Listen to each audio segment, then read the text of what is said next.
નમસ્કાર મિત્રો, હું રાજેશ ભાસ્કર આપ સૌનું યુટ્યુબમાં આપણી આ ચેનલ પર સ્વાગત કરું છું.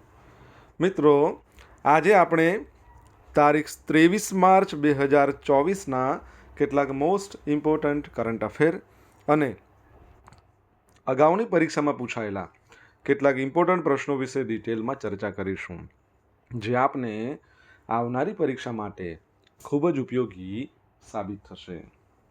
તો મિત્રો, આપ આ ચર્ચા સાથે જોડાઈ રહેજો અને વિડીયોને પહેલેથી લઈને છેલ્લે સુધી પૂરેપૂરો જોવાનો આગ્રહ રાખજો.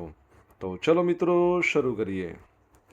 શરૂઆત કરતાં પહેલાં જણાવી દઉં કે જો તમારે આપણી આ યુટ્યુબ ચેનલને સબસ્ક્રાઈબ કરવાની બાકી હોય તો ચેનલને સબસ્ક્રાઈબ કરી લેજો, નોટિફિકેશન બેલ આઇકોનને પ્રેસ કરીને, અને જો તમને વિડીયો પસંદ આવે તો વિડીયોને લાઈક કરજો અને તમારા જેટલા પણ મિત્રો છે એ બધા મિત્રો જોડે આ વિડીયોની લિંકને શેર કરજો. તો શરૂઆત કરીએ. સૌપ્રથમ જોઈશું અગાઉની પરીક્ષામાં પૂછાયેલા સામાન્ય વિજ્ઞાનના પ્રશ્નો, જેના જવાબો તમારે મને કમેન્ટમાં લખીને જણાવવાના છે. અને વિડીયોના લાસ્ટમાં જ્યારે હું તમને આ દરેક પ્રશ્નના જવાબ જણાવું ત્યારે તમારે ચેક કરવાનું છે કે તમે આપેલા પ્રશ્નોના જવાબમાંથી કેટલા પ્રશ્નોના જવાબ સાચા છે.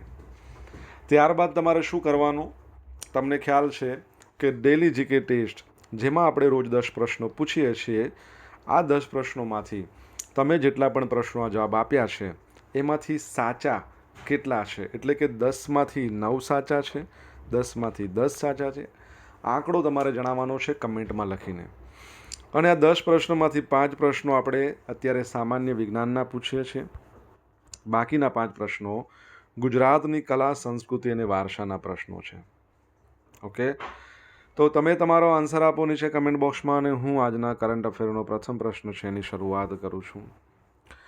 પ્રથમ પ્રશ્ન છે કે દિવ્યાંગ મતદારો માટે કાયમી વ્હીલચેરની સુવિધા ધરાવતો દેશનો પ્રથમ જિલ્લો કયો છે? તો જવાબ આવશે મહેસાણા. શું આવશે? મહેસાણા. તો મહેસાણા જિલ્લામાં 8,940 દિવ્યાંગ મતદારો ધરાવતા 1805 મતદાન મથકોની 1035 સ્કૂલમાં કાયમી ધોરણે વ્હીલચેરની સુવિધા ઊભી કરાઈ છે. મતદાનના દિવસે આ વ્હીલચેરનો ઉપયોગ દિવ્યાંગ મતદારો માટે કરાશે, અને જ્યારે ચૂંટણી બાદ સ્કૂલોમાં આવતા દિવ્યાંગ બાળકો છે એ આ વ્હીલચેરનો ઉપયોગ કરી શકશે. અને આ વ્હીલચેર સાથેની કાયમી સુવિધા ધરાવતો મહેસાણા જિલ્લો છે એ દેશનો પ્રથમ જિલ્લો બન્યો છે. મહેસાણા જિલ્લા સમાજ સુરક્ષા અધિકારી આરતીબેન ગોરીચાએ જણાવ્યું છે કે લોકસભાની ચૂંટણી માટે મળેલી બેઠકમાં દિવ્યાંગ મતદારોને સુવિધાઓ માટેની ચર્ચામાં જિલ્લા કલેક્ટર એમ નાગરાજન અને એમના દ્વારા જિલ્લાની 1035 સ્કૂલોમાં કાયમી ધોરણે વ્હીલચેર વસાવવાનો પ્રસ્તાવ મુકાયો હતો. 1035, બરાબર છે. હવે મહેસાણાની વાત કરી છે, તમને ખબર છે કે ગુજરાતમાં હાલમાં 8 મહાનગરપાલિકા છે. બીજી 9 મહાનગરપાલિકા નવી બનશે, જેમાં એક મહેસાણા પણ બનવાની છે. અને મતદારની વાત કરી, તમને ખબર છે આપણે ભારતમાં રાષ્ટ્રીય મતદાતા દિવસ ક્યારે મનાવીએ છીએ? જો તમને ખબર હોય તો તમે આન્સર કમેન્ટ બોક્સમાં લખીને જણાવો. દર વર્ષે વિશ્વ હવામાન શાસ્ત્ર દિવસ ક્યારે મનાવવામાં આવે છે? તો જવાબ આવશે 23મી માર્ચના રોજ દર વર્ષે વર્લ્ડ મેટ્રોલોજીકલ ડે, એટલે કે વિશ્વ હવામાન શાસ્ત્ર દિવસ મનાવવામાં આવે છે. આજની તારીખ છે, આજે 23મી માર્ચ છે. તો મિત્રો, 23 માર્ચ 1950માં વર્લ્ડ મેટ્રોલોજીકલ ઓર્ગેનાઇઝેશનની સ્થાપના થઈ હતી, અને એટલા માટે ત્યારબાદ દર વર્ષથી 23 માર્ચના રોજ વિશ્વ હવામાન દિવસ મનાવવામાં આવે છે. અને આનું હેડક્વાર્ટર છે ને એ જીનીવામાં છે. કઈ જગ્યાએ? જીનીવામાં. અને યાદ રાખજો, વર્લ્ડ મેટ્રોલોજીકલ ઓર્ગેનાઇઝેશન એ પહેલાં ઇન્ટરનેશનલ મેટ્રોલોજીકલ ઓર્ગેનાઇઝેશન કહેવાતી હતી. 1873માં એની સ્થાપના થઈ હતી. 2024ની આજે વિશ્વ હવામાન શાસ્ત્ર દિવસની થીમ છે at the front line of climate action.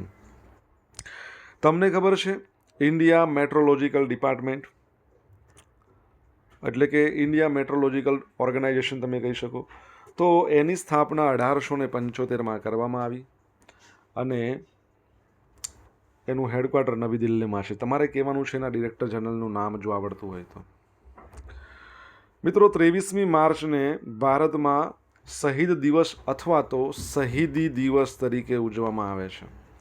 તમને ખ્યાલ છે 23 માર્ચ 1931ના રોજ ભગતસિંહ, બરાબર છે, સુખદેવ અને રાજગુરુ આ ત્રણેયને ફાંસી આપવામાં આવી હતી.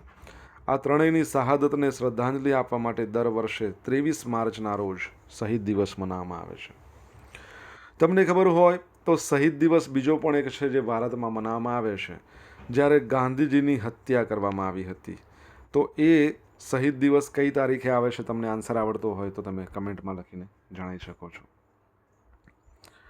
17નો જાદુ, 4નો જાદુ, નીતિ આયોગ, RBI, આ બધા શોર્ટ્સ છે. તમારે જોવાના બાકી હોય તો જોઈ લેજો. પસંદ આવે તો લાઈક કરજો, તમારા મિત્રો જોડે શેર કરજો, અને ચેનલને હજુ સબસ્ક્રાઈબ કરવાનું બાકી હોય હજુ પણ તો સબસ્ક્રાઈબ કરજો, નોટિફિકેશન બેલ આઇકોનને પ્રેસ કરીને. શ્રીનગરના દાલ સરોવરના કિનારે ફોર્મ્યુલા 4 કાર રેસિંગનું આયોજન કરવામાં આવ્યું છે. ઓકે, તો પ્રથમ વખત એવું થયું છે ફોર્મ્યુલા 4 કાર રેસિંગ છે એનું આયોજન શ્રીનગરમાં દાલ સરોવરના કિનારે કરવામાં આવ્યું છે. આ ઇવેન્ટનું આયોજન federation of motorsport club of India દ્વારા કરવામાં આવ્યું છે, જે federation international de la automobile એટલે કે FIA એની સાથે જોડાયેલી છે. અને આ પ્રદેશમાં પ્રવાસનને પ્રોત્સાહન આપવા અને યુવાનોને કારકિર્દીની પસંદગી તરીકે રમતગમતને ધ્યાનમાં લેવા પ્રોત્સાહિત કરવા માટે આ કાર્યક્રમનું આયોજન કરવામાં આવ્યું હતું. તમને ખબર છે, આપણે ભણ્યા હતા કે ભારતમાં પ્રથમ ગીગા ફેક્ટરી, એ પણ બેટરી એનર્જી સ્ટોરેજ સિસ્ટમ, આ સંચાલિત ગીગા ફેક્ટરી છે એ કઈ જગ્યાએ સ્થાપવામાં આવશે? તો અહીંયા જ જમ્મુ કાશ્મીરમાં. જમ્મુ કાશ્મીરની આપણે વાત કરીએ તો તમને ખબર છે જમ્મુ કાશ્મીરનું જે કેસર છે, એક વિસ્તારનું કેસર છે જેને રિસન્ટલી GI ટેગ મળ્યો છે. કયા વિસ્તારનું તમને ખબર હોય તો કહો. જમ્મુ કાશ્મીર આપણું UT છે. 31 ઓક્ટોબર 2019માં બન્યું. હાલમાં એના ઉપરાજ્યપાલ છે, એમનું નામ છે મનોજ સિન્હા, બરાબર છે. અને તમને ખબર હોય તો PM વિશ્વકર્મા યોજના લાગુ કરનાર પ્રથમ UT જમ્મુ કાશ્મીર છે. રિસન્ટલી તવી ફેસ્ટિવલ યોજાયો હતો, બરાબર છે. તરતું ATM દાલ સરોવરમાં સ્થાપવામાં આવ્યું છે. તમને ખબર છે એક રાજ્ય છે જે જમ્મુ કાશ્મીરમાં પર્યટન માટે પોતાનું ભવન સ્થાપવાનું છે. રાજ્યનું નામ પણ તમને આવડે તો તમે કહી શકો છો. ઓકે, આગળ વધીએ. મિત્રો, વિડીયો પસંદ આવ્યો હોય, ભણવાની મજા આવી હોય તો વિડીયોને એક લાઇક કરજો અને તમારા મિત્રો જોડે શેર કરજો.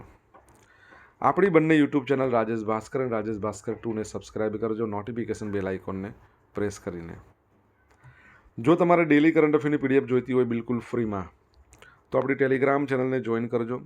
ડેલી કરંટ અફેરની PDF તમને મળશે, સાથે તમે પોલ્સ પણ રમી શકશો. તાજેતરમાં ઇન્ડિયન બેંક્સ એસોસિએશનના અધ્યક્ષ તરીકે કોને ચૂંટવામાં આવ્યા છે? તો જવાબ આવશે MV રાવ, જેઓની ઇમેજમાં તમે જોઈ શકો છો.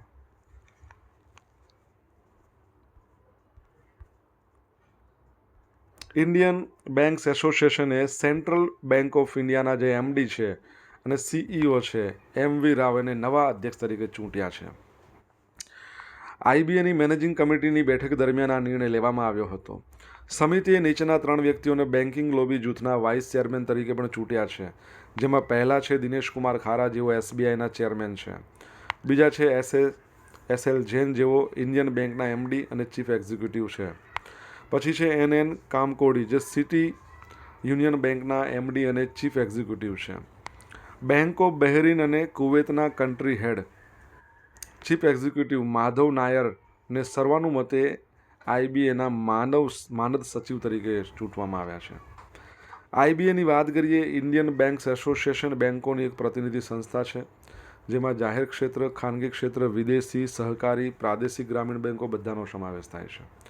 તે બેન્કિંગ નીતિઓને આકાર આપવામાં અને ભારતીય બેન્કિંગ ઉદ્યોગોમાં શ્રેષ્ઠ પ્રથાઓને પ્રોત્સાહન આપવામાં નિર્ણાયક ભૂમિકા ભજવે છે. અને આની સ્થાપના ક્યારે થઈ હતી? તો 1946માં થઈ હતી. તારીખ હતી 27મી સપ્ટેમ્બર. તમારા માટે પ્રશ્ન, આનું હેડક્વાર્ટર ક્યાં આવેલું છે? જો આન્સર આવડે તો કમેન્ટમાં લખો.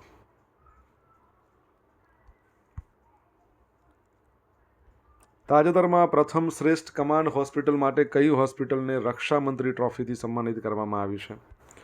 તો જવાબ આવશે command hospital southern command Pune.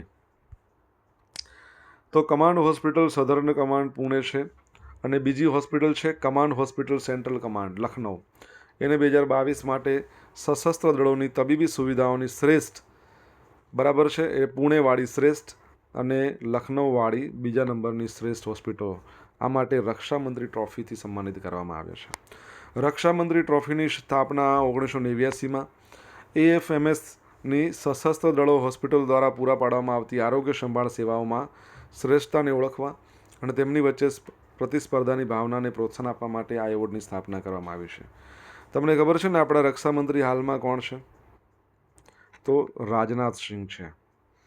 Lieutenant general સમકક્ષના rank AFMS અધિકારીની આગેવાનીની પસંદગી હેઠળની જે પસંદગી સમિતિ હોસ્પિટલો એની ઓનસાઇટ મુલાકાત દરમિયાન જે મૂલ્યાંકન કરેલા હોય એવા ઉદ્દેશ પ્રદર્શન એના સૂચકાંકોને આધારે અને વ્યાપક પસંદગી પ્રક્રિયા દ્વારા દર વર્ષે આ એવોર્ડ, બરાબર છે, આ એવોર્ડ માટે હોસ્પિટલોની ભલામણ તે કરે છે. ઓકે, આપણે ભણ્યા હતા, તમને ખ્યાલ હોય તો, કે સશસ્ત્ર દળો દ્વારા સ્થાપવામાં આવેલ એ પણ એશિયામાં પ્રથમ મેડિકલ કોલેજ કઈ છે? કમેન્ટમાં લખો. શરદ કમલ પેરિસ 2024 ઓલિમ્પિકમાં ભારતના ધ્વજવાહક રહેશે. તો ઇન્ડિયન ઓલિમ્પિક એસોસિએશને જાહેરાત કરી કે અનુભવી ટેબલ ટેનિસ ખેલાડી જેમનું નામ છે શરદ કમલ, જેઓ 2 વખતના કોમનવેલ્થ ગેમ્સ ચેમ્પિયન છે અને એમને ખેલ રત્ન એવોર્ડ પણ મળેલો છે, એ આગામી પેરિસ 2024 ઓલિમ્પિકમાં ભારતના ધ્વજવાહક રહેશે. ઓલિમ્પિક ગેમ્સમાં ધ્વજધારક એવા પ્રતિકાત્મક નેતા છે જેઓ ભવ્ય ઓપનિંગ સેરેમનીની પરેડ દરમિયાન દેશના પ્રતિનિધિ મંડળને કૂચ કરનાર પ્રથમ વ્યક્તિ છે. શરદ કમલ ઓલિમ્પિકમાં ભારતના 19મા નંબરના ધ્વજવાહક હશે. એથ્લીટ પૂર્ણા બેનર્જી એન્ટવર્પ 1920માં, જેઓ ભારતના પ્રથમ ઓલિમ્પિક ધ્વજવાહક હતા. જ્યારે આપણે વાત કરીએ બોક્સર લેજેન્ડરી મેરી કોમ છે અને ભૂતપૂર્વ ભારતીય પુરુષ હોકી ટીમના કેપ્ટન મનપ્રીત સિંહ, એમણે ટોક્યો ઓલિમ્પિક યોજાઈ હતી 2020માં, એમાં સંયુક્ત રીતે એમણે સન્માન આપવામાં આવ્યું હતું. મેરી કોમ છે, મેરી કોમ એ પેરિસમાં ભારતીય ટુકડી માટે સેફડી મિશન તરીકે સેવા આપશે. લુગર અને winter Olympian Shiva કેશવનને deputy સેફડી mission તરીકે નિયુક્ત કરવામાં આવ્યા છે. તમને ખબર છે ભારત તરફથી વ્યક્તિગત રીતે ગોલ્ડ મેડલ મેળવનાર એ પણ કઈ જગ્યાએ? ઓલિમ્પિકમાં. પ્રથમ વ્યક્તિ કોણ છે? નામ કહો. સોશિયલ મીડિયાના માધ્યમથી મારી જોડે તમે કનેક્ટ રહી શકો છો. મારું ઇન્સ્ટા આઈડી છે rajesh.i.bhaskar, મારું ફેસબુક આઈડી છે RI ભાસ્કર અને મારું ટેલિગ્રામ આઈડી છે, એટલે કે ટેલિગ્રામ ચેનલ છે આપણી રાજેશ ભાસ્કર, જ્યાં તમને ડેલી કરંટ અફેરની PDF અને પોલ્સ રમવા મળશે. જો ભણવાની મજા આવી હોય તો વિડીયોને લાઈક કરો, તમારા મિત્રો જોડે એને શેર કરો. જો હજુ સુધી આપણી ચેનલને સબસ્ક્રાઈબ ના કરી હોય તો ફટાફટ સબસ્ક્રાઈબ કરો, નોટિફિકેશન બેલ આઇકોનને પ્રેસ કરીને. તાજેતરમાં પોલીસ ગ્રાન્ડ પ્રિક્સમાં કયા ભારતીય ખેલાડીએ 25 મીટર રાઇફલ 3 પોઝિશન ઇવેન્ટમાં નવો વર્લ્ડ રેકોર્ડ બનાવ્યો? તો અખિલ શિયોરાન. કોણે બનાવ્યો છે? અખિલ શિયોરાને બનાવ્યો છે. તો પોલેન્ડમાં પોલીસ ગ્રાન્ડ પ્રિક્સ અને જોઝેફ ઝેપેડસ્કી ગ્રાન્ડ પ્રિક્સ એવી 2 ઇવેન્ટ યોજાઈ. હવે અખિલ શિયોરાન કે જેઓ 2024 પેરિસ સમર ઓલિમ્પિક માટે ક્વોલિફાય થઈ ગયા છે, એમણે પુરુષોની 50 મીટર રાઇફલ 3 પોઝિશન ઇવેન્ટમાં 468.4 પોઈન્ટનો નવો વર્લ્ડ રેકોર્ડ બનાવ્યો. અખિલ શિયોરાની પુરુષોની 50 મીટર રાઇફલ 3 પોઝિશનમાં એમણે ગોલ્ડ લાવ્યા. અનિશ ભાનવાલા એ જોઝેફ ઝેપડસ્કી જે ગ્રાન્ડ પ્રિક્સ છે રોકલો ખાતે આયોજિત, એમાં 25 મીટર રેપિડ ફાયર પિસ્તોલમાં ગોલ્ડ લાવ્યા. બરાબર છે, આમણે રાઇફલમાં લાવ્યા છે, આમણે પિસ્તોલમાં. આશી ચોકસી બીજી મહિલા, એમણે 3P ઇવેન્ટમાં સિલ્વર લાવ્યા. શ્રીયંકા સાદાંગી મહિલાઓની 3P ઇવેન્ટમાં બ્રોન્ઝ લાવ્યા. 2024 પેરિસ ઓલિમ્પિક્સ માટે ક્વોલિફાય છે. ભારતીય નૌકાદળના પેરિસ ઓલિમ્પિક કોટાના હોલ્ડર નીરજ કુમારે પુરુષોની રાઇફલ 3P પોઈન્ટમાં 2 કાંસ્ય ચંદ્રક લાવ્યા. ભાઈ 2 બ્રોન્ઝ લાવ્યા અને તે ટુર્નામેન્ટમાં 2 જીતનાર એકમાત્ર ભારતીય છે.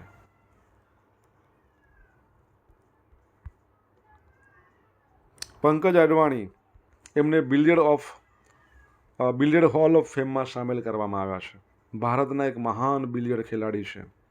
ક્યુએસ્ટ કહેવાય એમને, ક્યુએસ્ટ. પંકજ અડવાણી એમને hall of fame of the world billiards મ્યુઝિયમમાં સામેલ કરવામાં આવ્યા અને એ ક્યાં આવેલું છે? ચીનના સાંગરાઓમાં આવેલું છે. પંકજ અડવાણીએ સ્નૂકર અને બિલિયર્ડ્સમાં સંયુક્ત રીતે 26 વર્લ્ડ ટાઇટલ જીત્યા છે, જેમાં પંકજના નામે 18 બિલિયર્ડ અને 8 સ્નૂકર વર્લ્ડ ટાઇટલ છે. પંકજને 2004માં અર્જુન એવોર્ડ મળેલો છે, 2006માં મેજર ધ્યાનચંદ ખેલ રત્ન, 2009માં પદ્મશ્રી, 2018માં પદ્મભૂષણ મળેલો છે. વિચાર કરો, 26 વખત વર્લ્ડ ટાઇટલ મેળવવા એટલે બહુ મોટી વસ્તુ છે, બરાબર છે, બહુ અદ્ભુત કહેવાય. ઓકે, તમને ખબર છે આમનું હુલામણું નામ શું છે, નિકનેમ શું છે? આવડતું હોય તો કમેન્ટમાં લખો. હવે મિત્રો જોઈશું અગાઉની પરીક્ષામાં પૂછાયેલા સામાન્ય વિજ્ઞાનના પ્રશ્નો. પ્રથમ પ્રશ્ન, પેન્સિલમાં શું વપરાય છે? તો પેન્સિલમાં ગ્રેફાઇટ વપરાય. કઈ ધાતુ સામાન્ય અવસ્થામાં પ્રવાહી સ્વરૂપે છે? તો પારો. લાફિંગ ગેસ એટલે કયો વાયુ? તો નાઇટ્રસ ઓક્સાઇડ. પૃથ્વી પરનો સૌથી સખત પદાર્થ? હીરો. કયા બ્લડ ગ્રુપવાળા વ્યક્તિને સાર્વજનિક દાતા કહેવાય છે? ઓ, પરંતુ ઓમાં પણ ઓ નેગેટિવ. યાદ રાખજો કે સર્વગ્રાહી પૂછે તમને તો યાદ રાખવાનું, આપણને બધાનું બ્લડ ચડે એટલે પ્લસ થાય, એટલે આપણને બ્લડ ચડે બધાનું, એટલે એ બી પોઝિટિવ ને સર્વગ્રાહી. અને ઓ નેગેટિવ એટલે ઓ પરથી ઓલ યાદ રાખવાનું, બધાને જે બ્લડ આપી શકે. પરંતુ તમે કોઈને બ્લડ આપો એટલે તમારામાં ઓછું થાય, એટલે ઓ નેગેટિવ બધાને આપી શકે. યાદ રાખજો ને ભણવાની મજા આવી હોય તો એક લાઇક આપજો. હવે જોઈશું અગાઉની પરીક્ષામાં પૂછાયેલા ગુજરાતની કલા સંસ્કૃતિ અને ભાષાના પ્રશ્નો. પહેલો પ્રશ્ન, માતાનો મઢ તીર્થસ્થાન ક્યાં આવેલું છે? તો કચ્છમાં. ગોંડલના મહારાજા ભગવતસિંહે તૈયાર કરાવેલ 9 ખંડનો વિશાળ શબ્દકોશ ભગવદ્ ગોમંડળ કયા વિદ્વાને તૈયાર કર્યો હતો?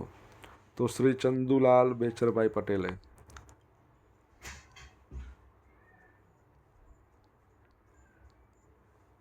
ગુજરાતમાં સૌપ્રથમ સફાઈ વિદ્યાલયનો પ્રારંભ ક્યારે થયો હતો? ક્યાં થયો હતો? તાપીના વ્યારામાં. જહાંગીર સબાવાલા કયા ક્ષેત્ર સાથે સંકળાયેલા છે? ચિત્રકળા. ખ્વાજા મહમૂદ દરિયાઈ દુલ્હાનું પવિત્ર સ્થાનક કયા જિલ્લામાં છે? મહીસાગર. બરાબર. હવે મિત્રો જોશું ગઈકાલે પૂછેલા પ્રશ્નો જવાબ. પહેલો પ્રશ્ન, તાજેતરમાં ચંદીગઢમાં યોજાયેલ રાષ્ટ્રીય કક્ષાની ચક્રફેંક સ્પર્ધામાં ગુજરાતના દર્શના પટેલે કયો મેડલ જીત્યો? તો બ્રોન્ઝ જીત્યો છે. સેકન્ડ પ્રશ્ન, ભારતનું પ્રથમ આયુર્વેદિક કેફે ક્યાં ખોલવામાં આવ્યું છે? તો નવી દિલ્હીમાં. હવે મિત્રો જોઈશું આજે પૂછેલા પ્રશ્નોનો જવાબ. પહેલો પ્રશ્ન શું હતો? મતદારો માટેનો એટલે કે રાષ્ટ્રીય મતદાતા દિવસ ભારતમાં ક્યારે મનાવવામાં આવે? 25 જાન્યુઆરી. સેકન્ડ પ્રશ્ન, ઇન્ડિયા મેટ્રોલોજીકલ ડિપાર્ટમેન્ટ છે એના જે ડિરેક્ટર જનરલનું નામ છે મૃત્યુંજય મહાપાત્રા. ત્રીજો પ્રશ્ન, શહીદ દિવસ ગાંધીજીનું નિર્વાણ દિવસ 30 જાન્યુઆરી. ચોથો પ્રશ્ન એવો હતો કે જમ્મુ કાશ્મીરના કિશ્તવાડ કેસરને જીઆઈ ટેગ મળ્યો. પાંચમો પ્રશ્ન, જમ્મુ કાશ્મીરમાં મહારાષ્ટ્ર રાજ્ય છે પોતાનું રાજ્ય ભવન બનાવશે અને આવું કરનાર પ્રથમ રાજ્ય છે. છઠ્ઠો પ્રશ્ન, આઈબીએ ઇન્ટરનેશનલ બેન્કિંગ એસોસિએશન છે એનું હેડક્વાર્ટર ક્યાં છે? મુંબઈમાં. કઈ જગ્યાએ? મુંબઈમાં. 7મા નંબરનો પ્રશ્ન, સશસ્ત્ર દળોની દ્વારા સ્થાપવામાં આવેલ હોય એવી એશિયામાં સૌપ્રથમ હોસ્પિટલ કઈ છે? તો આર્મ્ડ ફોર્સિસ, બરાબર છે, મેડિકલ કોલેજ જે આવી છે ક્યાં? પુણેમાં. 8મો પ્રશ્ન, વ્યક્તિગત રીતે ગોલ્ડ મેડલ લાવનાર ભારતીય એ પણ ઓલિમ્પિકમાં? અભિનવ બિંદ્રા. અને 9મો પ્રશ્ન, પંકજ અડવાણીને શું કહેવાય છે? Prince of Pune. બરાબર છે, યાદ રાખજો. હવે મિત્રો જોશું ગઈકાલના કરંટ અફેરમાંથી પૂછેલા કેટલાક ઇમ્પોર્ટન્ટ પ્રશ્નો જેના જવાબ તમારે કમેન્ટમાં લખીને જણાવવાના. પહેલો પ્રશ્ન, તાજેતરમાં કોને રશિયામાં ભારતના આગામી રાજદૂત તરીકે નિયુક્ત કરવામાં આવ્યા? સેકન્ડ પ્રશ્ન, ભારતમાં સૌથી મોટી battery energy storage system giga factory કયા રાજ્યમાં અથવા તો યુટીમાં બનાવવામાં આવશે? આનો જવાબ તમને અત્યારે કીધો. જો જવાબ આવડે તો કમેન્ટમાં લખો. તો મિત્રો આ હતા આજના દિવસના કેટલાક મોસ્ટ ઇમ્પોર્ટન્ટ કરંટ અફેર સાથે આપણે જોયું અગાઉની પરીક્ષામાં પૂછાયેલા કેટલાક ઇમ્પોર્ટન્ટ પ્રશ્નોના જવાબોની સાથે. આશા રાખું છું બધાને ભણવાની મજા આવી હશે. ભણવાની મજા આવી હોય તો વિડીયોને લાઇક કરજો અને તમારા મિત્રો જોડે શેર કરજો. આપણી 2 યુટ્યુબ ચેનલ છે, રાજેશ ભાસ્કર 2. બંનેને સબસ્ક્રાઈબ કરજો, નોટિફિકેશન બેલ આઇકોનને પ્રેસ કરીને. તો મિત્રો thank you so much for watching this video. Have a nice day. જય હિન્દ, જય ભારત.